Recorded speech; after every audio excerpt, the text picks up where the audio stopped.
Vasudevendra Yogendram Natva Jnanapradam Gurum Mumukshunam Hitarthaya Tattva Bodho Bhidiyate. Shraddha Kidarshi Guru Vedanta Vakyadishu Vishwasaha Shraddha. So in other words, what is trust? What does it mean to have faith? It is having, what is trust? It is the belief in the words. It's the trust in the words or the conduct within the Vedanta text as expounded by the Guru. So this is trust. Okay? And then we said, Samadhanam Kim Chittaikagrata. So we stopped here, right? We said samadhanam. So same kind of putting in is concentration. That means a thought relative to the same topic ongoingly for a certain amount of time. Now it says here chitta. So it's actually chitta ekagrata. It's a sandhi. So in other words, what capacity to absorb the mind in a topic for a length of time. It's a capacity. It develops. It's not going to be perfect at all times, but one is invested. One has some investment to at least expand it or extend it just a little bit longer. And this is easy done. This can be done through a little bit of meditation, a little bit of calming the mind before we begin. When it comes to learning, in accelerated learning, what are we told? We're told that the brain operates through beta, alpha, theta, and delta brainwaves. And it says that when you are really absorbing things, when you're just in the zone, and if you were to look at your brainwaves, they will be operating not at beta, they will be operating in alpha brain state. And what is alpha brain state? It is when, if the beta would be like this, so alpha would be more wider. So this means the brain has slowed down. And monks who were, put, on these instruments to look at their brains, what's happening with their physical brains when they're actually in their samadhi, then what happens? This brainwave slows significantly down. And even painters, Michelangelo, you've got Beethoven, you've got Mozart, all of them, have something in common. They were relaxed, and in their relaxation, they were able to receive huge amounts of inspiration. And so now what happens? If you want to be inspired, not only are you going to have or enjoy a focused length of time, but at the same time, you're going to have thoughts that are deeper than usual. And how do you do this? How to gain thoughts that are deeper than usual? Not only can one do practices, but also lifestyle. So lifestyle also has some relative importance, because if you're in a lifestyle that just doesn't allow you to, sort of sit down and concentrate, then is it not fair to say that it is our duty to create some boundaries and say, this is my time, it's important to me, I value my own time, and therefore, in that short amount of time, we can focus for a length of time, relax, take a few breaths, and let the brain slow down. In fact, the best way to learn, how do we learn? We just pick up a book and we start reading. This is highly unproductive, because the brain, for the most part, is what? In a state of survival. It's in a state of doing. And that is called the beta brainwaves. So the first thing when one wants to learn is to at least sit down,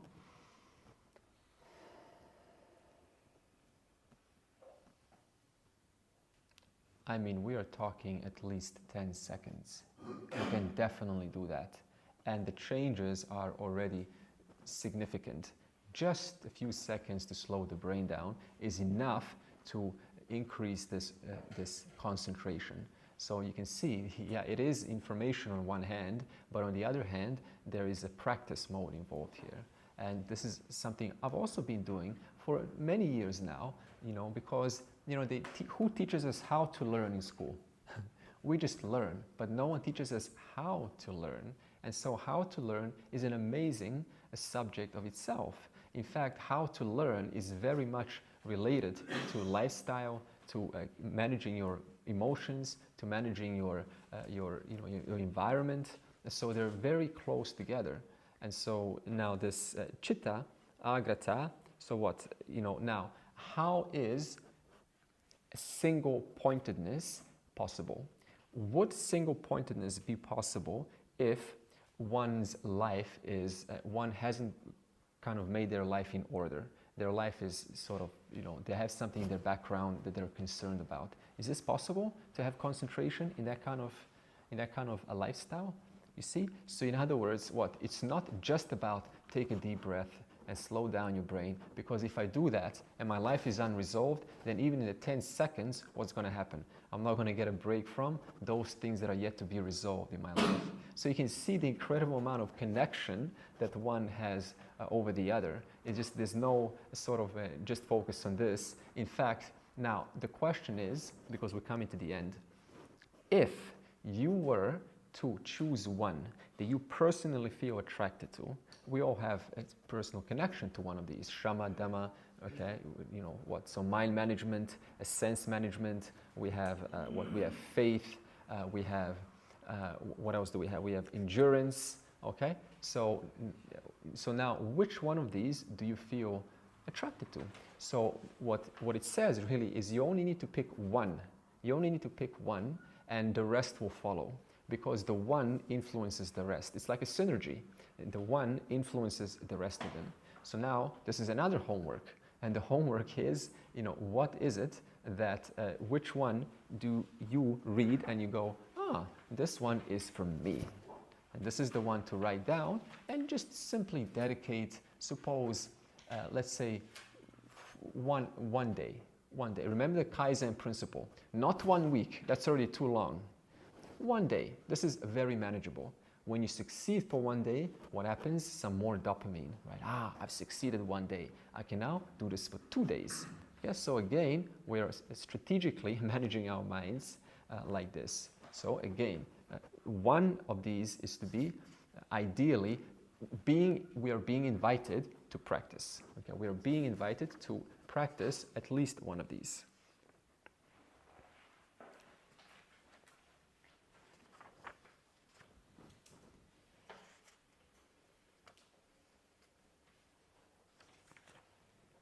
Okay, next. Mumukshutvam kim. Mumukshutvam kim. Moksho me bhuyat. Moksho me bhuyat. Iti icha. Iti icha. So now, kim, so who or what, who is a mumukshu? This tvam, so mumukshu is the one who is desirous of liberation. Now when you put the word tvam in front of any word, it means the one who is in the state of, and then whatever that word comes before. So the one who is in the state of desiring liberation. So who is that one who is in a mindset of desiring liberation? And this, now it says what? Moksha, me, so me is me, and then bhuyat. So bhuyat in Sanskrit is a benedictive. A benedictive, it's a grammar. It means it's an affirmation, like may this be, like this shall be so. This is, and with an exclamation mark. So this shall be so. So now when it says moksha me bhuyat, so me is for me. So what? May moksha be true for me. May moksha become true for me. So now this is what? A affirmative statement said with authority. So in other words, it's not, moksha, okay, cool.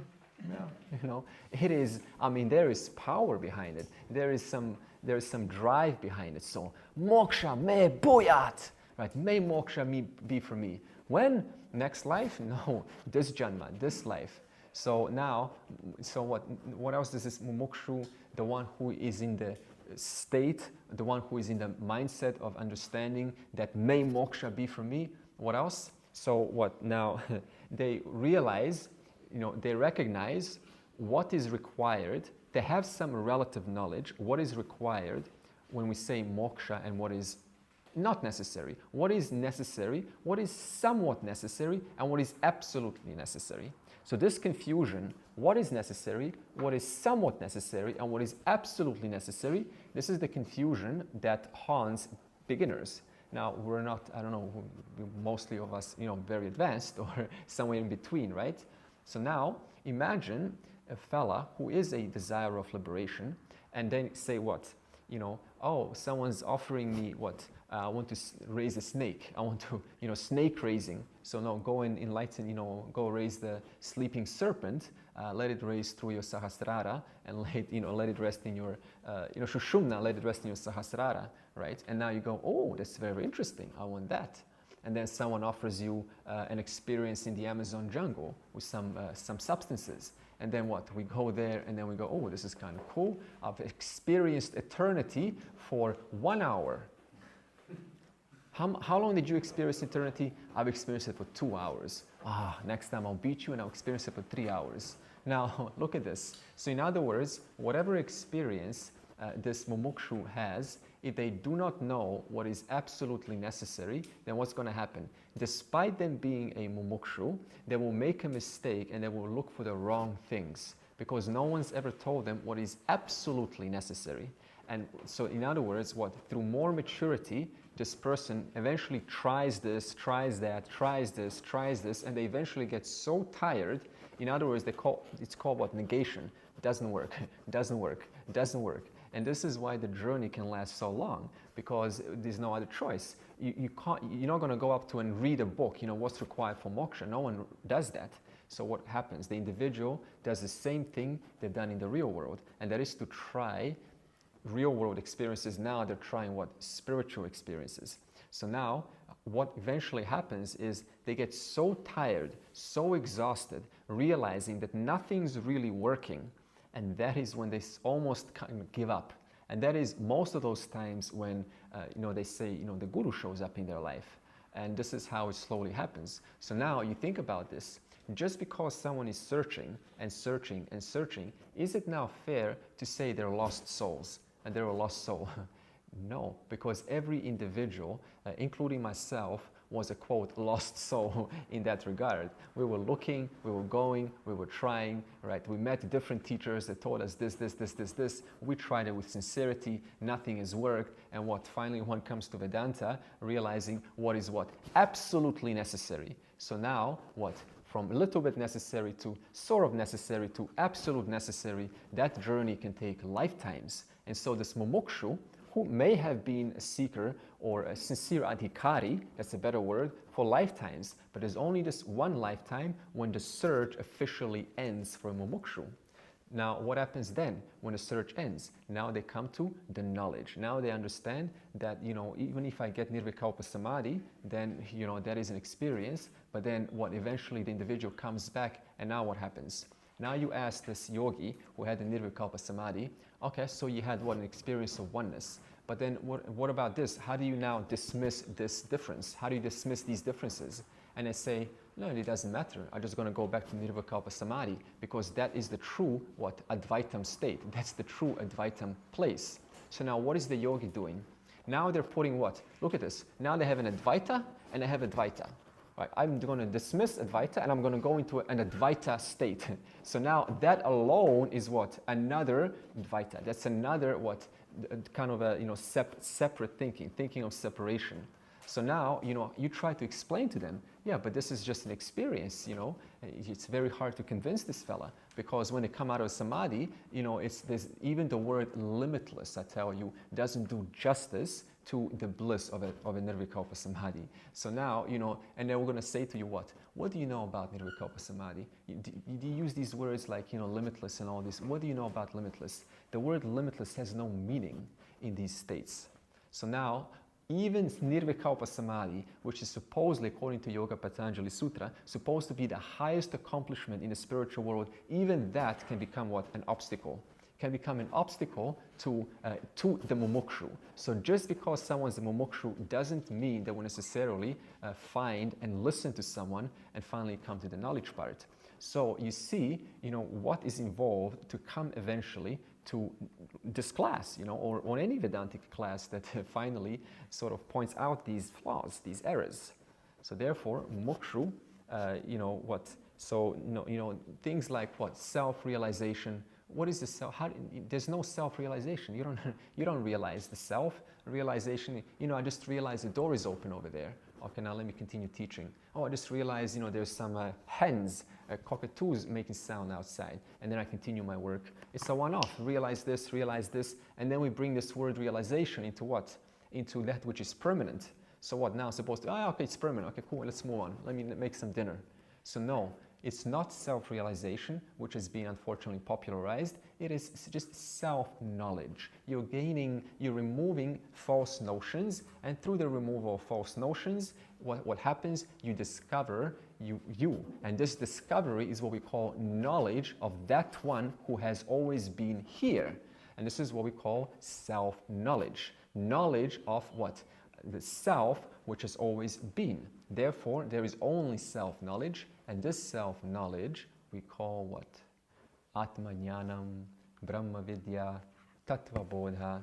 These are all the names. In fact, Tattva means reality, Bodha means knowledge. So this word is exactly the same as what? As Brahma Vidya, knowledge of Brahman. Atmanyanam, knowledge of Atman. So in other words, what is Tattva Bodha? What is this what does this say? What? Bodha, knowledge of reality. And what is reality? There's only one reality, we said. Nityam ekam vastu Brahma. So what is this reality? You're this reality. So in other words, this is you. This is talking about who you are. So now, let's see what it says when we get into the teaching.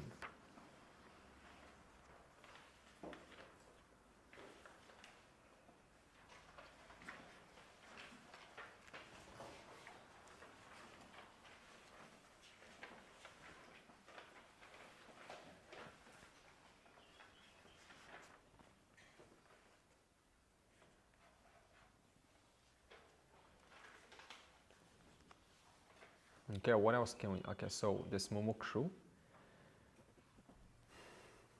So they know what's not involved.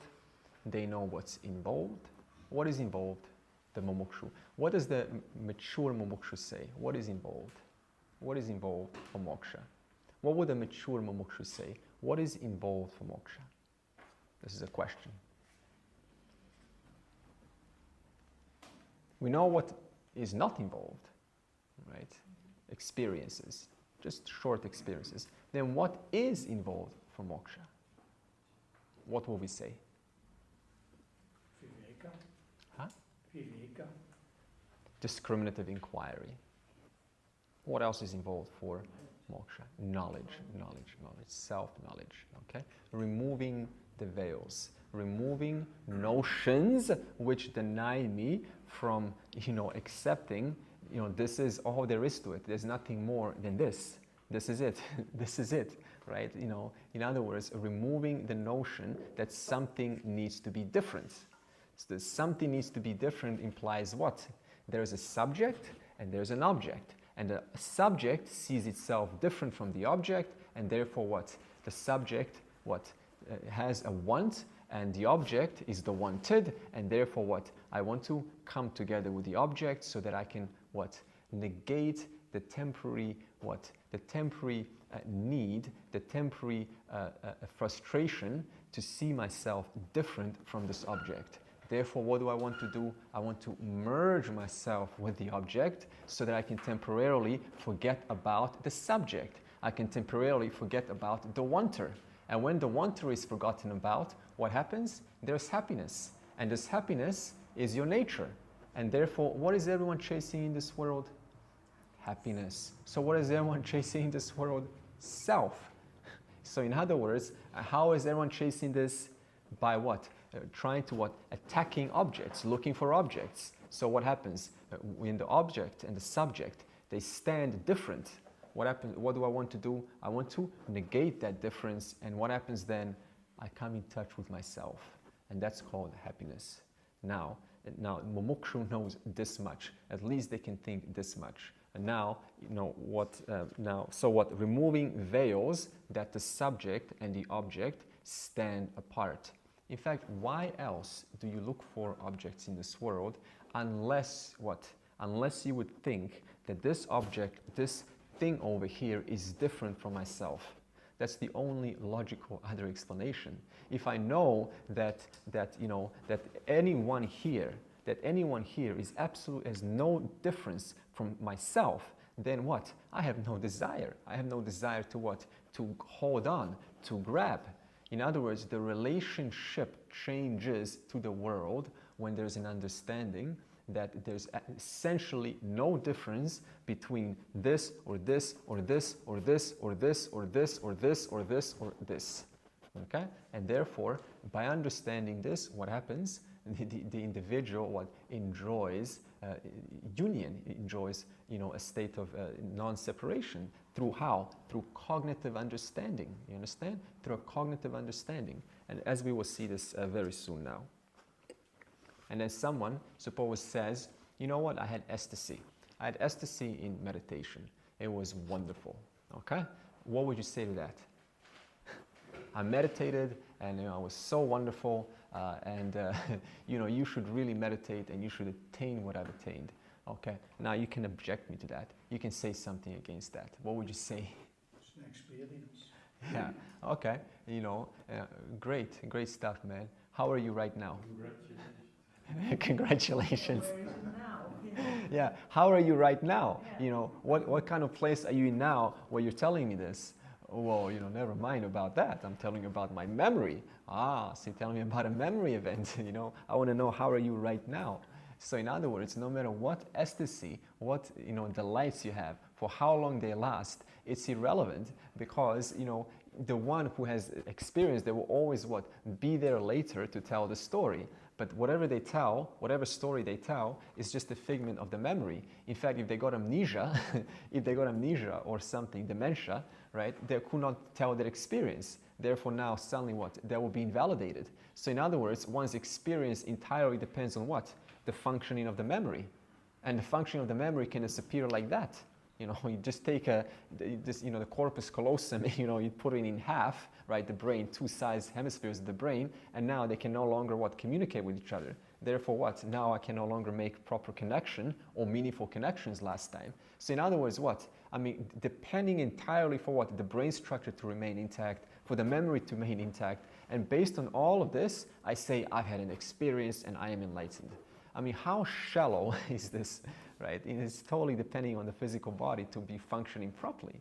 So now Vedanta doesn't depend on your brain working or not. That's not the point. Because they're enjoying a different. We're talking about a different order here, nityam and anityam. Okay. So now mumukshu, has lost interest with experience. They have moved past that, and they just want now, to know, who is this one that I'm devoting to? Who is this one that I'm dedicating myself to? What is this reality that they talk about? I want to know. So now, just like when you worship a god, what happens? We call this bhakti, devotion. Now, what happens? People worship, and you will see a lot of this happening in certain cultures. They will worship. Now, what happens? Who is this that you're worshiping? What would some people say? Well, I don't know, I'm worshiping God. Yeah, but who is this God that you're worshiping? I don't know, I'm just worshiping God. So in other words, no inquiry is lit up. The fire of inquiry is not lit up. So even if you try to light it up, it still doesn't get lit up. So now, eventually, the mumukshu, now their light, it's lit up. The fuel is lit up. And therefore, they say, who is it that I'm worshiping? And what is my relationship to that which is worshipped? What's the relationship between the worshipper and the worshipped? Okay, I want to know the relationship. And thus, what happens? The inquiry starts. Okay, and then, they have now a little bit more to go.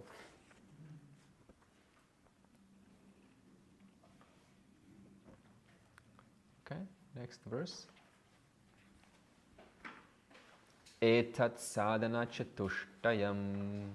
Etat sadhana chatushtayam. Tataha tattva vivekasyadhikarinaha. Tataha tattva vivekasyadhikarinaha. Bhavanti.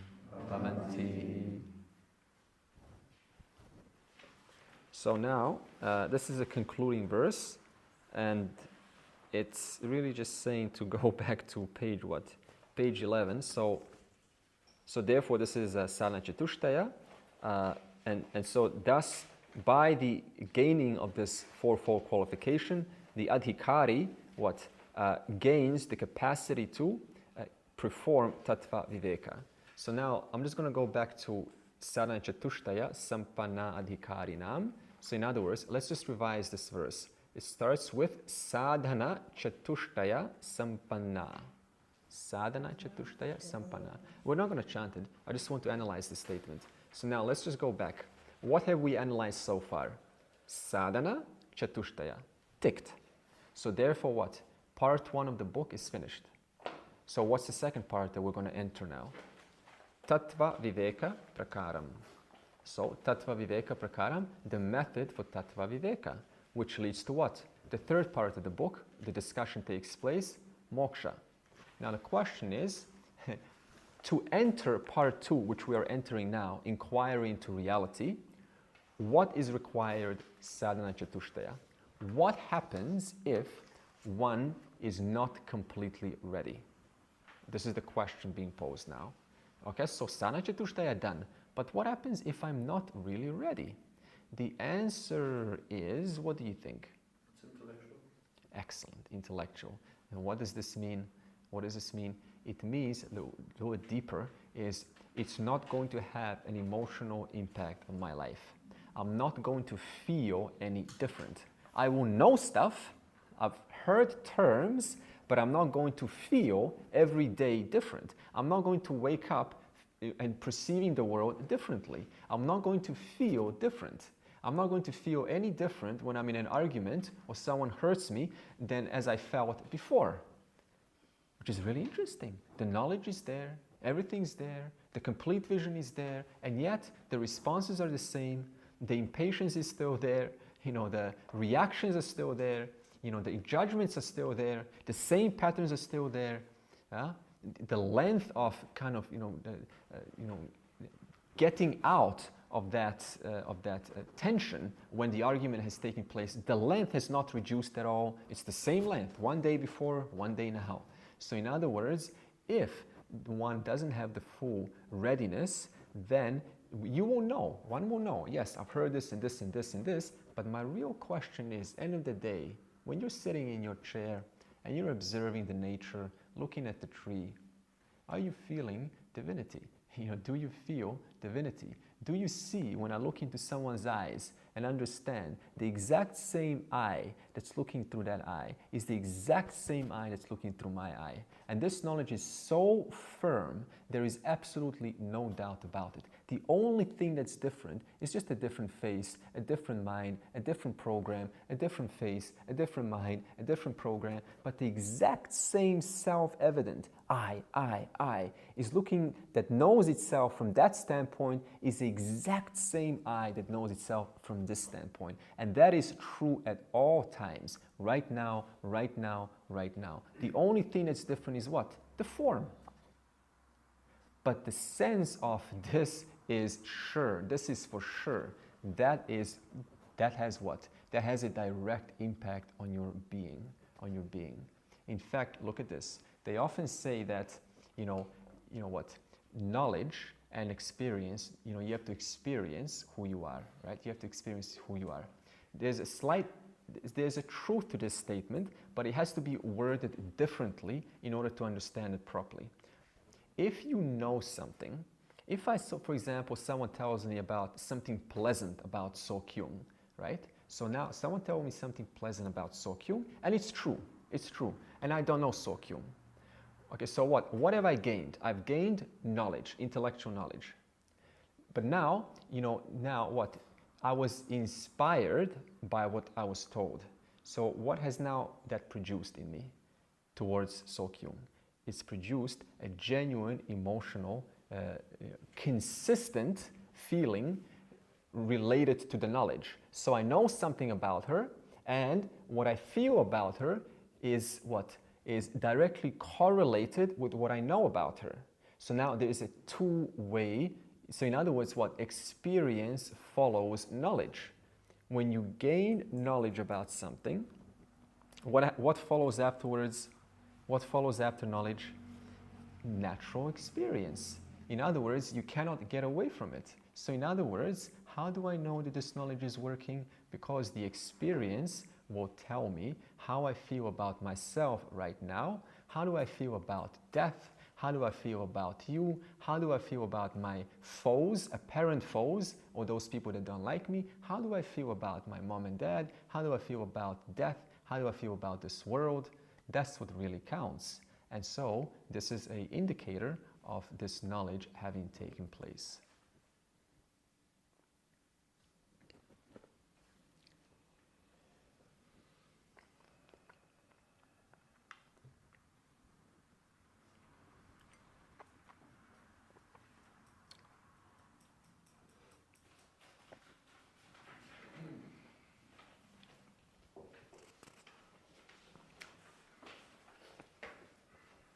Okay, part 2.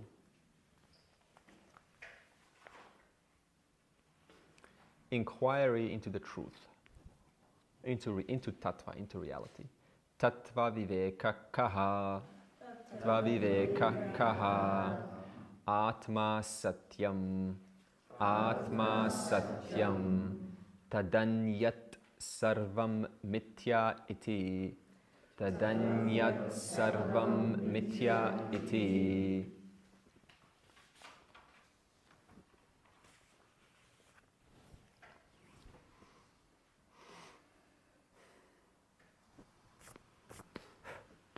So, Atma. Let's look at this word Atma. What is Atma? Atma is the one who is now hearing this question, what is Atma? The one who is experiencing this question being asked, what is Atma? That one is Atma. Okay? The one who understands, the one who experiences, the one who cries, the one who is hurt, the one who is going through a lovely time, the one who is sometimes confused, the one who is looking, the one who is thinking, the one who is emoting, the one who is traveling, the one who goes to bed, who prepares the, ensures that the bed is warm, then gets up, the one who eats and then goes to the bathroom, the one who sneezes, the one who, writes things down, the one who, Andre, we get the point, can you please move on? That one who just said that is also Atma. Okay? So Atma, in other words, the one who is just here, in whose presence experiences are taking place. Okay? Now this term, Atma, will be refined. So now, I said Atma is this and this and this and this. Actually, this term, as we go through this, will be specifically refined. Just for the sake of, at the beginning, we say Atma is what? All of the things that I just said is Atma. Okay? So, what is Atma? In simple term, I am. Okay? I am. The one who sees. So, look at this. Knock, knock. Knock, knock. Who's there? I am. Now, if I do a knock, knock, and you say, who's there? And I say, I am. And I come back 5 years later, and I go again, knock, knock. Who's there? I am. It's the exact same I. What's changed? What's changed? The body's changed. It's wrinkled. It's now maybe, I am. Maybe it's lost its voice, right? Right. So now the exact same I that was there 5 years ago, it's the same Atma that is right here, right now. So, Atma. So this is Atma. Okay. Now, let's look at these words, Satyam and Mithya. These are the essence of Vedanta, and they have to be understood to understand everything afterwards. So now, the word Satyam, now you need to pay attention to this because we're going into logic mode. And now we need to turn on our intellects. So we have turned on some emotions. Now we need to turn on another side, the one who is able to analyze the situation. So now this word Satyam and Mithya, it says Atma is Satyam and Tadanyat Sarva Mithya. It means everything else other than Atma is Mithya. So in other words, Atma is Satyam, is what Nityam. Satyam is Nityam, is the truth, and everything other than Atma is Mithya. Now, before we get to the word Mithya, these words, Satya, see, the way that we describe reality, okay, in this world, we use certain words. And the words that we use are called ontological terms. Ontological terms. Now you say, oh geez, what's ontology? That's a big word. Ontology means the study of reality. The study of reality of a thing. So if you look at anything in this world, then this flower enjoys a certain reality. So now, whatever reality it enjoys, the study of the reality of this leaf or this plant is called ontology. So when I say ontological words, Satya is an ontological word. What I really mean is, Satya is what? Is an understanding, this ontological is an understanding of reality rather than an actual object in the world. So I'll say this again. There is no such thing as Satya or Mithya. There's no object called Satya or Mithya, okay? When we say ontology, we're just what? We're analyzing what is the truth, what is the nature of an object. What is the nature of the sun? What's the nature of the subject? What's the nature of the object? That's all it is. It's the study of existence that an object enjoys. Okay? So now, how does the world generally operate? It uses two words. It uses Satyam and it uses Tucham. Tuccham. Tucham. Satyam and Tucham. Tuccham. Okay. Now look at this. Satyam has two definitions. The first definition of Satyam is that which is empirically real. It's empirically true. So now this plant, it's empirically true. It grew from the earth. So there's no question of this, being fake. It's not a fake plant. So now, the sun, that is Satyam, it's empirically true. So when I say empirically true, what am I talking about? That which is publicly agreed upon. So all of us will publicly, we will all see the tree. We will all call it a tree. Okay, we will all call it, what animals do they have here? Ducks, maybe, I don't know. We will all call it a duck. Okay, so in other words, the duck, is empirically true. It comes from nature. That means what? It is a publicly agreed upon reality that we all agree upon publicly. That's the first definition of Sat. The second is it exists. It just enjoys existence. It enjoys existence. So there's a slight discernment there. One is it's empirically true. The other is it exists. For example, does this cup exist right now? Yes. So in other words, what? This cup is Satyam. Okay? Does this floor that you're standing on exist? Yes. So therefore the floor is Satyam. Does your own body exist? Yes. Therefore your body is Satyam. Do you exist? Yeah. Therefore you are Satyam. Does the door exist? Yes. So it's Satyam. Okay? So first, empirically true, and second, it exists. The second is Tucham. What does Tucham mean? It means, number one, it's fake. So now, this is why I brought this thing here. It looks nice, doesn't it? This is from my house in Australia. And it looks really beautiful. Maybe if you put some spray on it, you will really think it's real.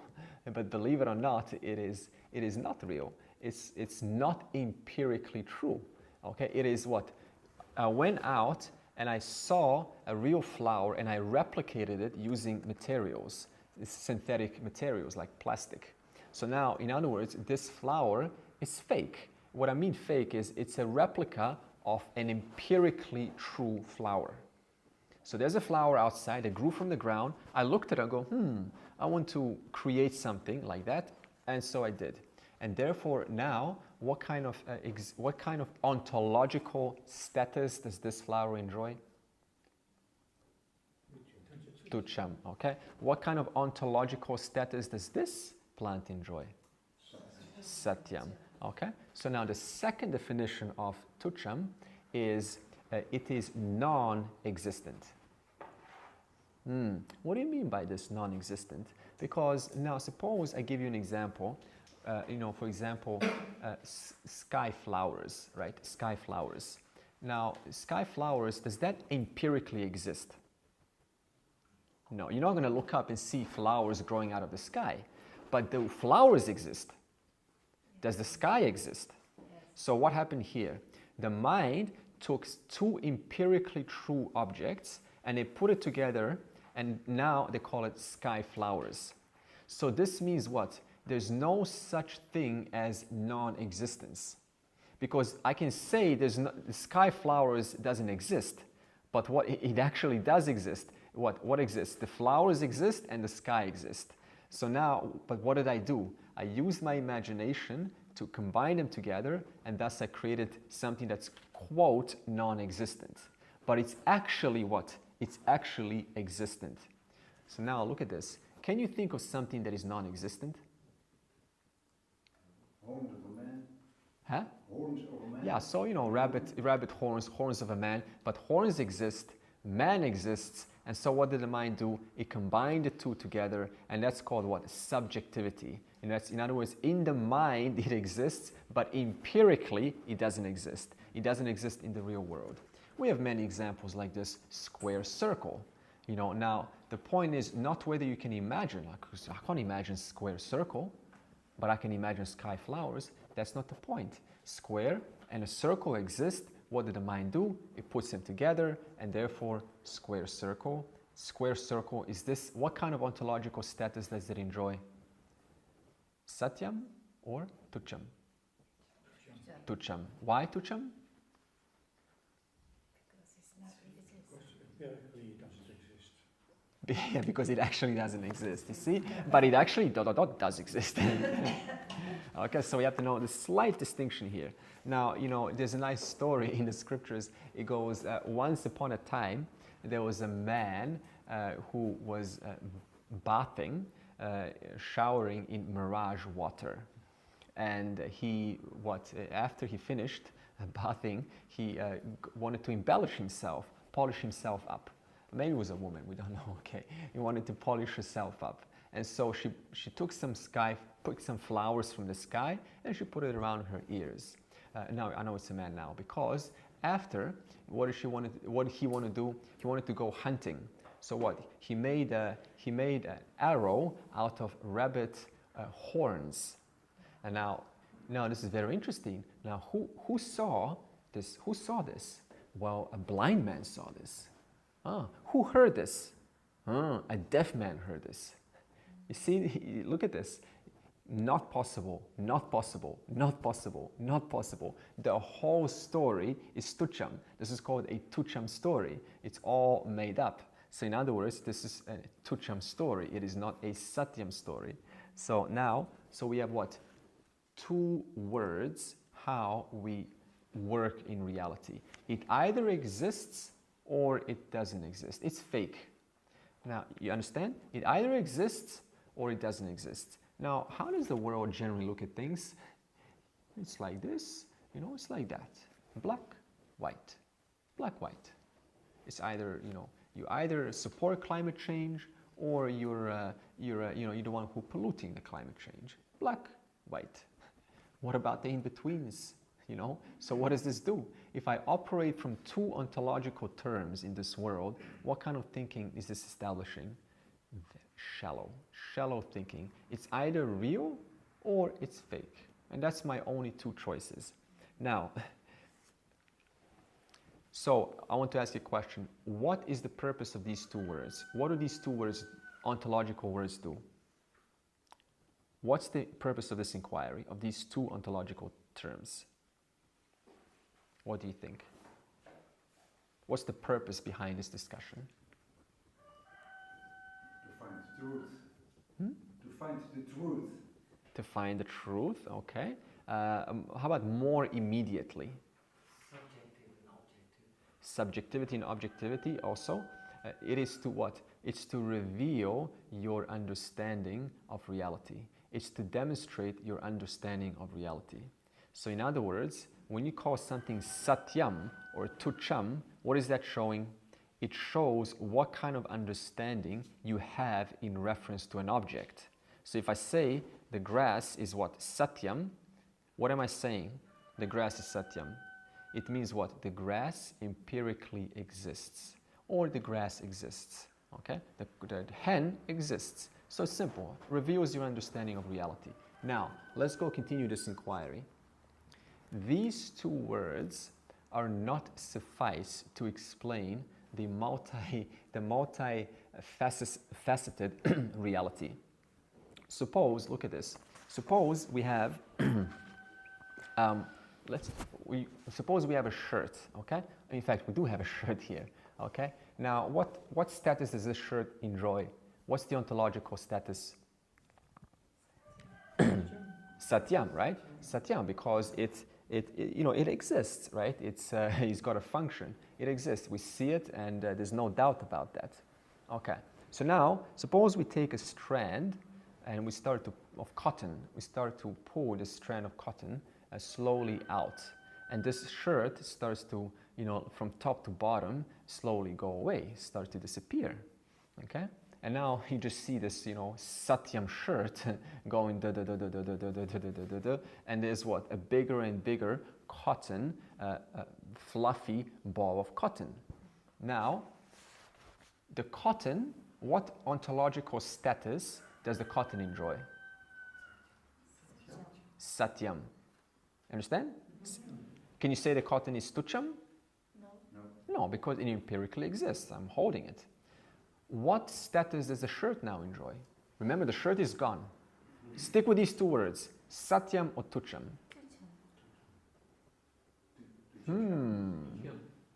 No, we don't know what this is.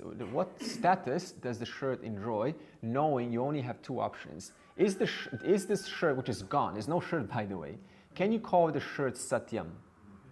No. Where's the shirt? Where's the shirt? It's gone, so there's no question of calling it satyam. Can you call the shirt tucham? Yes. No, because see, the shirt is what? Just a moment ago, I was calling the shirt satyam. Now, where's the question of suddenly it's taking what? A tucham status. Tucham means it's what? It's either fake. There's no question of calling this fake. And there's no question of calling this non-existent. I'm not imagining the shirt like sky flowers or the square circle. So can you call the shirt tucham?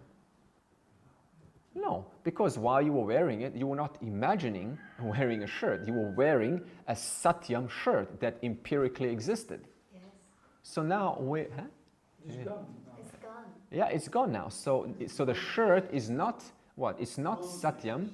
It is not tucham. So now there's a problem here. What ontological status do we give to that which is neither satyam nor tucham? So now the Veda comes in and what introduces a third ontological order, which is called Mithya. Mithya. It says, the shirt is Mithya. And you're like, what is Mithya? Can you explain that? And what does Vedanta say? Mithya is neither satyam nor is it tucham. It has an in-between or ontological order. It means that while the shirt was what? Existing, actually it was while the shirt was existing, where did it have its dependence in? Where was its dependence in? What was the shirt depending upon? It was depending upon something other than the shirt. It was depending on something other than the word shirt. It was depending upon what?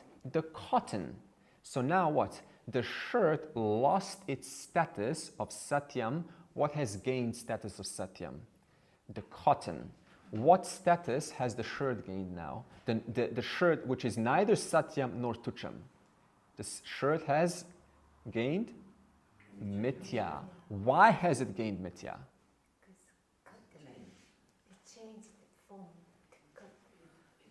More specific. There in the cotton. It's there. well, it's not. There is. I mean, there's no. There's no shirt. There's no shirt in the cotton, because this means if I go to the store and I say I want to buy some cotton, they don't bring me back a shirt. They bring me back cotton. So now, what status does a shirt enjoy? We say it enjoys Mithya. Why does it enjoy Mithya? Because Mithya means that which has its dependence upon something else. Without the cotton, can you have the shirt? No. Therefore, the shirt being dependent upon something else for its existence, without which the shirt cannot be, for that reason, the shirt is what? Mithya. You cannot call the shirt, now knowing this, when you bring in what? Mithya, you can no longer call the shirt what? Satyam. Because why? Why can you no longer call the shirt Satyam? What's your answer? Because it depends. Now, what kind of understanding is this? That it depends on cotton. We call this what? A cognitive understanding. So now look at this. Do I need to remove the shirt to know the cotton? No. Why not? The whole shirt is cotton. I can see it's cotton. Okay, you can see cotton. Why else? No, okay, more than seeing, suppose it was a slightly more complex example and you don't see the cotton, but you understand it what? By knowledge. So it's more, so by knowledge I understand that this shirt has no existence apart from the cotton. Therefore, that which is independent, what? Is Satyam, and everything else that depends upon it is what? Mithya.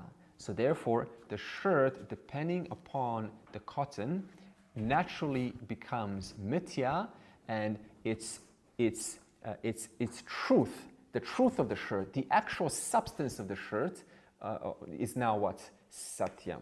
So therefore, Satyam is the content from which the Mithya enjoys its existence.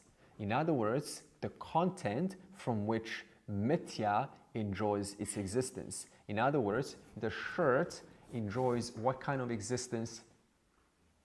Cotton existence. Without the cotton, can you have the shirt? No, absolutely not. So now, if you keep going like this, suppose you go on and on and on. Don't stop at the cotton. Never mind the cotton. You can now analyze the cotton. What's cotton made out of? You don't have to know science. Oh, let me go and research. What's going. You don't have to be this smart. We don't need to. We don't know. But let's say the cotton is made of what it is, cellulose, because anything from plant has some cellulose there. It's a molecule.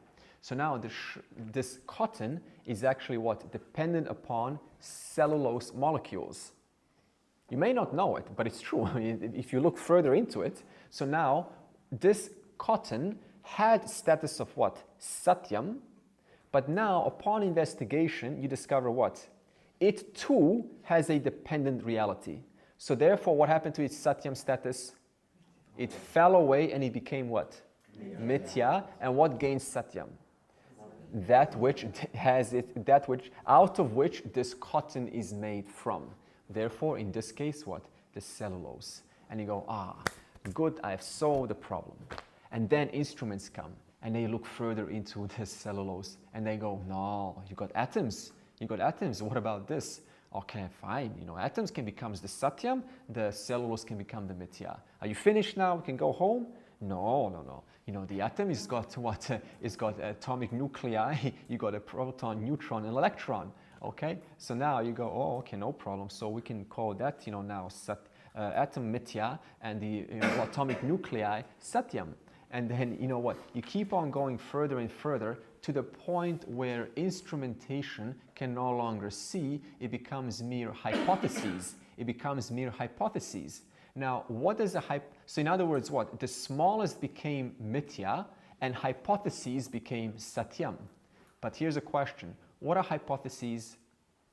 Thoughts. They're just thoughts. Without you, what is there to say about a hypothesis? So now what does the thought depend upon? Thought depends upon you, the one who's there looking at that thought, kind of going and, in numbers, going, this is a number, this is how it is, so what? Now you become what? Satyam, and even the thought becomes Mithya. And now you go, oh my God, now, okay, fine, let me reduce myself further. Let me reduce myself. And then you try and try and try, and you just can't reduce yourself. Why not? Because there's always someone that's present to your failures of reducing yourself. One failure after another, I can't reduce myself further. I'm always present to any kind of attempt to reduce or to negate myself. And then what does this mean? It means what? Atma satyam tadanyat sarvam mithya iti. In other words, everything other than that one who can no longer be reduced is what? Mithya. And the final truth is what? That which cannot be reduced, which is you. Because what? If you reduce yourself, then what? You say, oh, I've reduced myself. Yeah, but okay, how is that possible? Because how can you tell me you reduced yourself? Who saw that? Who was there to see that, the reduction of yourself? Oh, I saw that. Well, then you haven't reduced yourself, You've only reduced an idea of yourself, but you've not reduced yourself. So therefore, what? Atma satyam tadanyat sarva mithya iti. Everything else, after that one, which is non-negatable, ever present, is what? The final satyam. And everything else after that, including concept of space and time. Okay, fine. Okay, what about space and time? Oh, okay, can we reduce that? How can you reduce space and time? Well, you can. Where's space? Where's time in your deep sleep? Where is that in your deep sleep? So what, is there time? You go, I can hardly wait to get out of this deep sleep. No, there's absolutely zero time in deep sleep. So in other words, you can even reduce what? Dream, what? Dream depends on who? Dream depends on you. The one who, wakes up and then later on has a nightmare, and then it says, oh, I had a dream. Okay, so what? What was negated? What was Mithya? The dream was Mithya, depending upon whom? The one who continues and enters another state called the waking state. So what? The Satyam, was there in the dream, and then the dream got negated. In other words, the dream was what? Depending upon me, and now the dream is gone, and now I am there, still available to witness my entry into what? My entry into the waking, and my departure from the dream state. So in other words, you cannot reduce yourself. Now, what does it say here?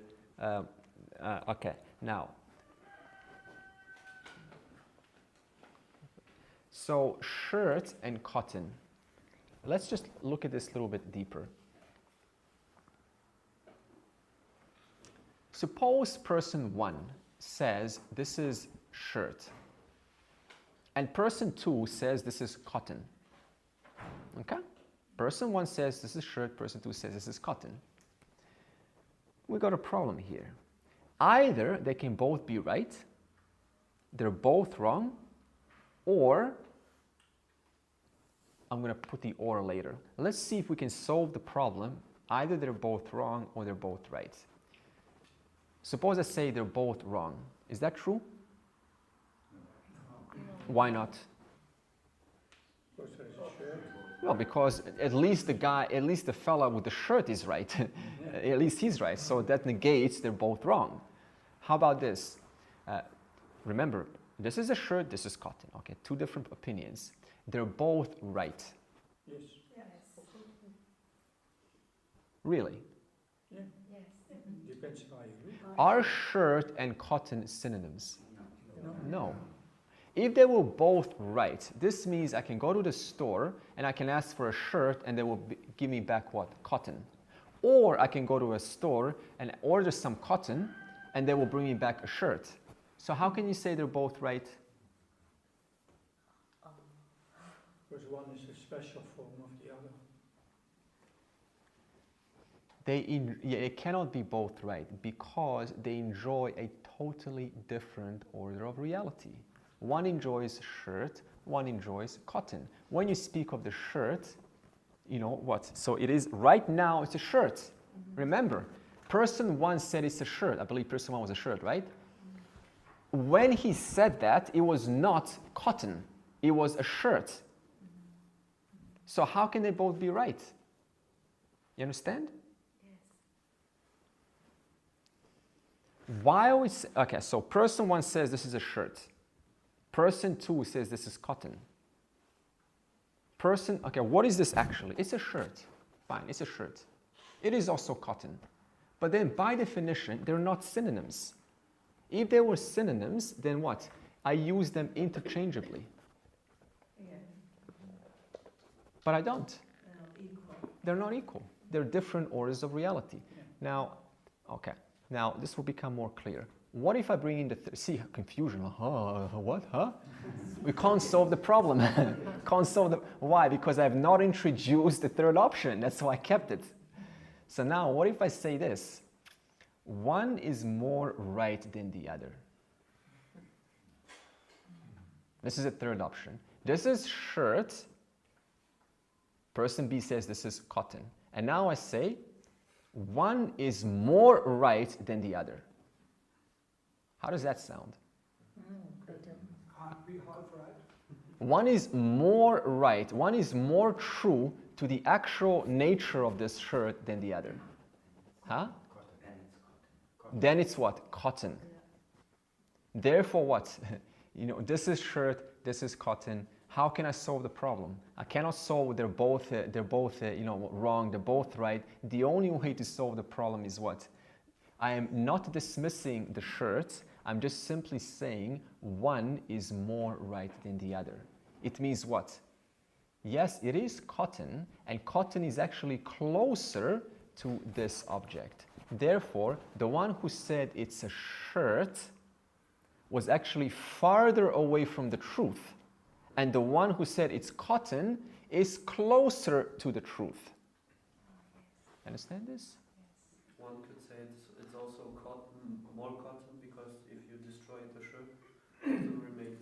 Like, cotton is more intrinsic. Like if I cut the shirt, yeah. Cotton still is. Yeah, exactly. Good. In other words, so what? You know, I cut, and what's gone immediately? I cut these two folds. What's gone? Then the shirt is gone. What remains? That which was there all along. In other words, who's more right? You know, the one whose choice remains even when you destroy the form of person A. Person A said it's a shirt. If you destroy their form, they lose. They lose. Who wins? The one who said it is cotton. Therefore, the one who wins is the one who's what? Closer to the truth. Okay. So now, so in other words, what do we call the shirt now? What do we call the shirt? We call a shirt. What kind of word would you give to the shirt now? Mithya. What does Mithya mean? Dependent. Who said apparent? Apparent. In other words, what else can you say for apparent? Dependent. Apparent. So in other words, this shirt, what? So cotton is apparently obtaining as the shirt. Okay. So in other words, so what? Cotton has an apparent form of a shirt. You understand? So in other words, the shirt is apparent because of what? That which it depends upon, which is its satyam.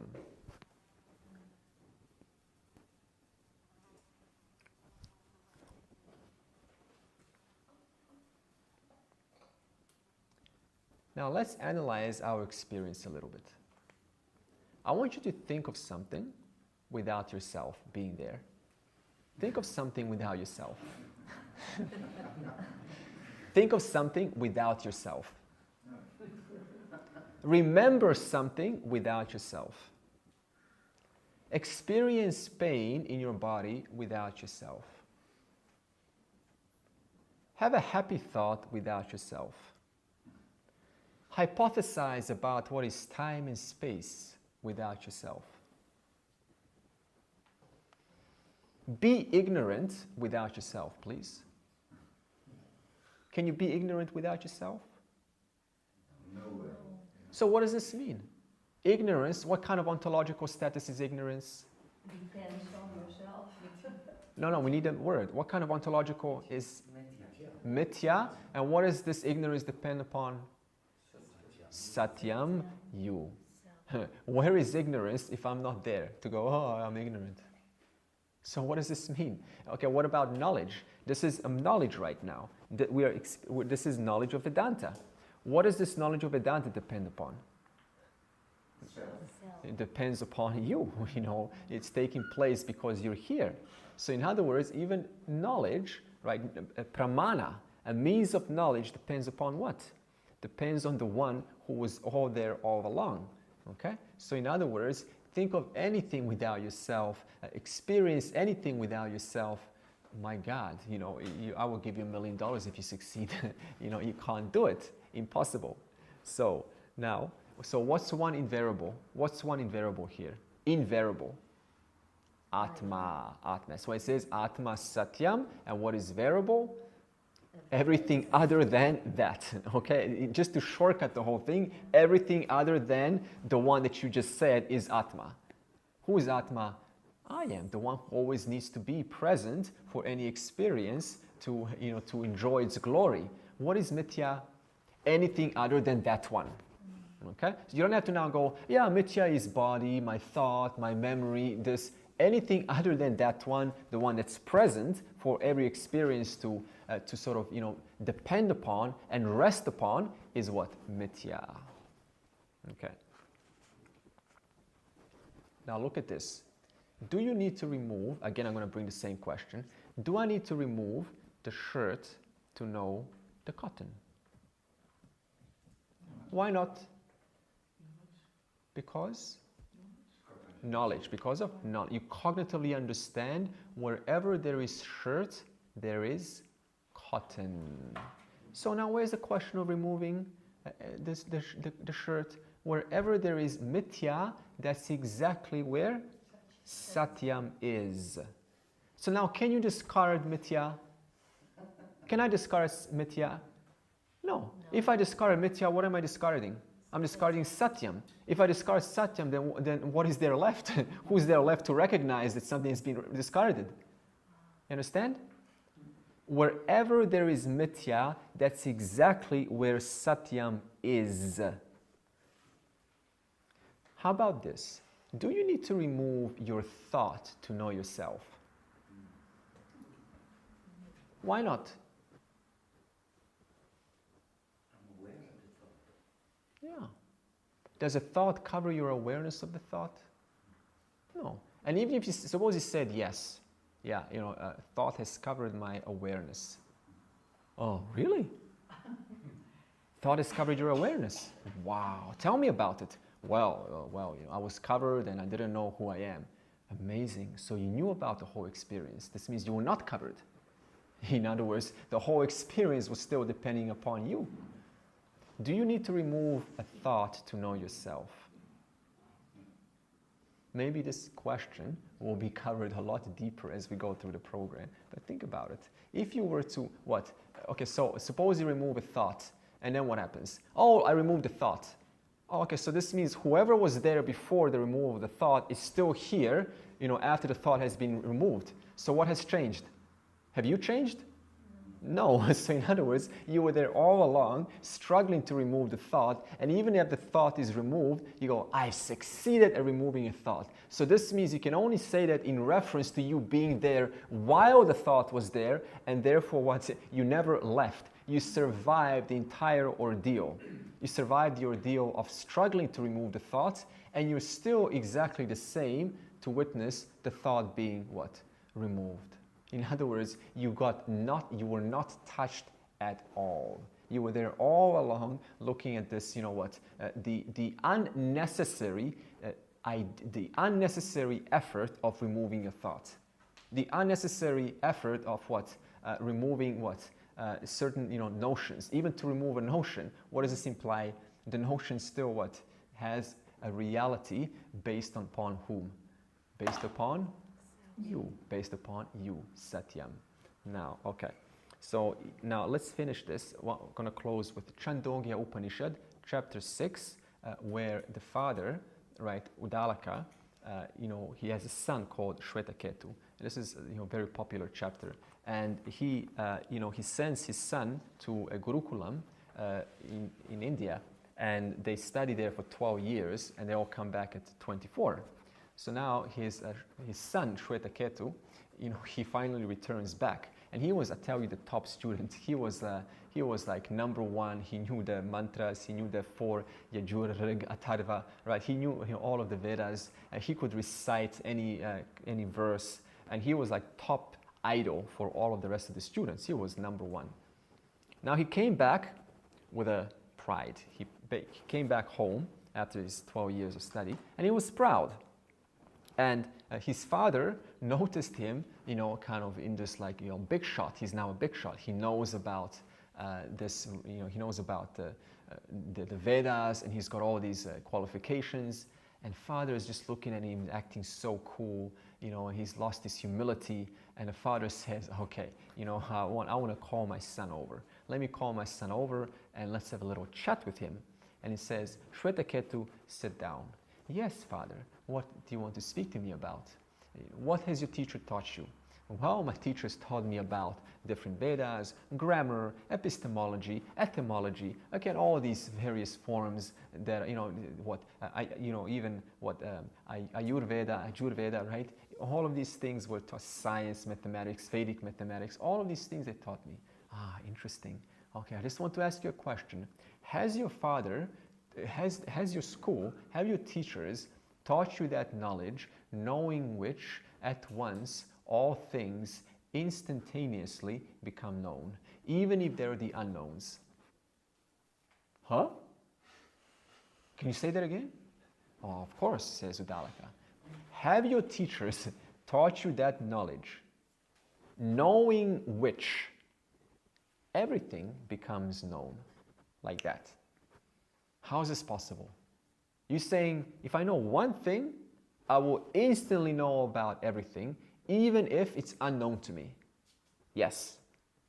Okay, so what does this mean? How does this work? If I look at chapter 1, I don't know chapter 2. If I look at chapter 3, I don't know chapter 4. And now you're saying, if I know one thing, I will know every chapter. I will know the seen and the unseen, the heard and the unheard, the tasted and the untasted. I will know everything at once? Yes. Oh my God, tell me about this. And so the father uses what? An analogy of the pot and made out of what? Clay. So now we can use something better, something more modern, right? Because this has bendability. A pot does not have bendability. So now, he looks at this, this container made out of plastic, and what happens? He says, what inheres this container? What ontological status does it enjoy? Mithya. So in other words, what is its truth? Satyam. So wherever Mithya is, that's where Satyam is. So this means what? If you understand one truth that inheres through and through all forms of containers, of cutlery made out of plastic, a house made out of plastic, engine made out of plastic, the universe made out of plastic, sun made out of plastic, you made out of plastic, air made out of plastic, space made out of plastic, your thoughts made out of plastic, your doubts made out of plastic, everything's made out of plastic, God made out of plastic. If you know what? This one truth, in this case, plastic, you at once know everything, even if you don't know how an engine works, how a planet is formed. Hey, I don't need to know, because what I need to know is one thing only. And what is that? The materials, the periodic table of elements, everything that constitutes the universe is what? Made out of There's one, in this case, one plastic, one truth that inheres through all things. So if I know one plastic, I know the entire universe made out of plastic like that. Oh my God, you need to tell me more about this, says Shwetaketu. And how does the father respond? He says, we will continue this next session tomorrow. Okay.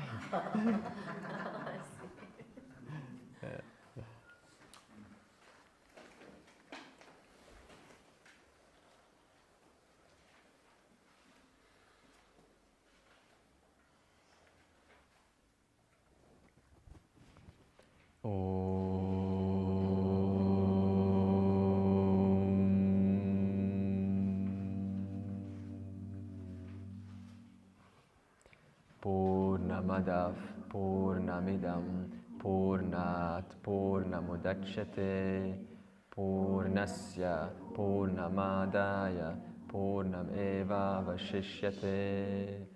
Om Shanti Shanti Shanti.